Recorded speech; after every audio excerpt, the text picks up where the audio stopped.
Last night, Blake Lively broke her silence regarding the Justin Baldoni drama, appearing on Late Night with Seth Meyer. What I can say without going too into it is that this year has been full of the highest highs and the lowest lows of my life, and I see so many women around afraid to speak, especially right now, afraid to share their experiences, and fear is by design. It's what keeps us silent. Yeah, now I'm afraid to know too much about star signs, but yeah. It's really hard to watch her now, I can't lie. It is really hard to watch her be this fake person. And there's actually video footage of her pointing like this. Blake Lively is spiraling after Seth Meyers accidentally pulled the mask off her carefully curated act. Beneath the designer gowns and over-rehearsed smiles is a woman weaponizing motherhood and media spin to dodge accountability. She's not a victim. She's the blueprint of elite privilege hiding behind fake empowerment. Let's talk about what actually went down on Late Night with Seth Meyers in April 2025, aka the most awkward, overproduced, manipulative PR stunt we've seen in years. Because nothing screams relatable woman of the people like showing up in a giant white wedding gown that looked like it was stolen from a royal closet and then switching into an entirely different outfit just for the walkout. She seems to be on this tour that's painting herself as a hero for all women. And it's pretty frustrating how Seth and just Hollywood in general seems to be accepting it. She walked in like it was the Met Gala, not an interview. The dress couldn't even fit in Seth's chair. She was literally drowning in fabric. It was so big, it needed its own segment. And for what? To convince us she's going through the highest highs and lowest lows of her life. That's how she framed it. Classic victim monologue, rehearsed and polished with just enough shaky voice to sound human. But here's what makes that even more deliciously ironic. This tell-all moment aired days after Blake got subpoenaed by Justin Baldoni's legal team. But you can't believe everything you hear, you know? And, that's what it's feeling like, because there's more evidence and stuff that's painting the picture that Blake Lively's not being honest. And also, what are you afraid of? And what did he actually do? She's been legally forced to hand over texts, emails, all her little behind-the-scenes messages about "it ends with us." And instead of addressing that head-on, she's twirling on Late Night in chiffon and fake humility. And of course, she spoke to Seth Meyers beforehand on how they could, they had to mention something about everything that's been going on. And she said on his show that she couldn't talk that much about it. And let's not forget the icing on this disaster cake. Outlets like Daily Mail and Page Six had already posted glowing puff pieces about the interview before it even aired. That's not media coverage. That's a planted press rollout. You don't need to be a Hollywood insider to smell the desperation. Blake's team is working overtime, stuffing headlines into the algorithm like a high schooler cramming an essay at 3 a.m. She's basically running a full-blown distraction campaign disguised as a press tour. But I also acknowledge that many people don't have the opportunity to speak, so I do feel fortunate that I've been able to. I don't know what to say. I feel like right now, the people that are most upset with Blake Lively. Speaking of distractions, let's talk about her and Ryan's full-court paparazzi press. These two are suddenly everywhere.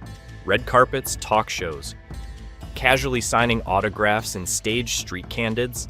It's not PR anymore. It's a public saturation assault. Ryan Reynolds and Blake Lively, they're everywhere. We cannot open any website with any entertainment news without seeing them wearing something different in every photo, in every occasion, and posing in front of the paparazzi, signing autographs. Their faces are showing up more than ads for sugar-free gum. And it's no accident. The plan is simple. Blind the public with smiles and couture until we forget about the lawsuit. Gaslight the timeline, serve a look, and hope no one notices your career is on legal life support. Smiling, being happy, and feeling popular, it's exhausting. So this is what they're trying to do right now. And you know what the media does in response? They dissect her wardrobe like it's national security. People magazine ran 2 whole articles about her outfits. Yes, 2. One talked about her white gown, the same one she couldn't even sit down in, with details about the plunging neckline, layered ruffles, and bedazzled open-toe heels. And of course, she arrived in style in a white gown or dress. White is the color of innocence. I don't think that was a coincidence. I don't think anything with Blake Lively right now is a coincidence. Like we couldn't see it with our own eyes. Then came the second outfit breakdown. Hair half up, half down, soft curls, multicolored drop earrings. Groundbreaking. Meanwhile, not a single mention of her actual legal drama. You know, the one involving actual subpoenas and actual accusations. They're trying to overwhelm us with appearances. So all that negativity that they received will be pushed down in Google and on social media, because now it's all about them looking pretty, looking in love. And let's not skip the most narcissistic move yet. Outside Blake and Ryan's fancy New York apartment, someone, gee, I wonder who, arranged for a poster of Another Simple Favor to be right across the street. So every time Blake opens the curtains, she gets to see her name printed larger than Anna Kendrick's. That's not a billboard, that's a shrine. She built herself a monument to vanity. A lot more in the movie. She's carrying the movie, so Blake isn't even in it that much, but yeah. And the kicker? The movie dropped on Amazon, and viewers revolted so hard that IMDb had to remove reviews. Yes, remove. People were giving it 1-star ratings in protest, and the backlash wasn't just loud, it was loud enough for Amazon to allegedly delay the audience rating display. Please stop. Seattle Times is saying the plot is a mess and the runtime is overlong. The Guardian says Another Simple Favor drops threads and drags on, but survives on its self-assured baseline pleasures. Let me guess what Blake did next. Put on another dress and ignored it. But critics didn't. The Washington Post slapped it with a 1-star rating. Seattle Times called the plot a mess. Globe and Mail just begged, please stop. This isn't a comeback. It's a carefully choreographed breakdown in heels. To know what's going on. The clips I've seen, it just reminds me that Blake Lively is not a great actress, and apparently Anna Kendrick is a lot more in the movie. Now, let's talk about the Seth Meyers interview, aka the softest softball game since T-ball. Seth dodged every single real question like he was playing dodgeball with lawsuits. Did he ask about the allegations? Nope. Did he press about the subpoena? Of course not. What did they talk about for 5 straight minutes? Ice. The whole thing is just starts awkward out the gate, and shows just so admits to how controlling this couple actually is. Emily is a changed woman in this movie. She drinks martinis with ice. That's very exciting. Which is a big deal. That is a big deal. If you saw the first one, you'd understand why it's a big deal. She has beef with ice. Yes, I was like, yeah. Do you in life have beef with ice? No, I love ice. Yeah. As in literal frozen water. Seth asked if her character in the movie had beef with ice. Then he asked if she had beef with ice. And then Blake, trying to be all quirky and charming, started singing a Frozen song like she was auditioning for kindergarten karaoke night. We are making ice! Ma'am, you are being sued. Why are you singing? I like ice ice too. in my milk. I think the first time we got an ice machine in a refrigerator. Anyway, they go on a whole monologue about ice. Blake Lively starts quoting and singing from Frozen, and it even quotes our Honest trailer. We are making ice. We did that in our Honest trailer. I was proud of that song. Then Seth pulls the classic, I'm not fully informed on this case line. Translation. I know everything, but I don't want to get sued or lose access to celebrity guests. And Blake? She used that moment to steer the convo into her sob story about her kids. Because when in doubt, play the motherhood card. She said her daughters are her lifeline, and that she has to be Disneyland every day for them. First of all, Blake, you're not Cinderella. Second, you've been bouncing from red carpet to gala to TV set.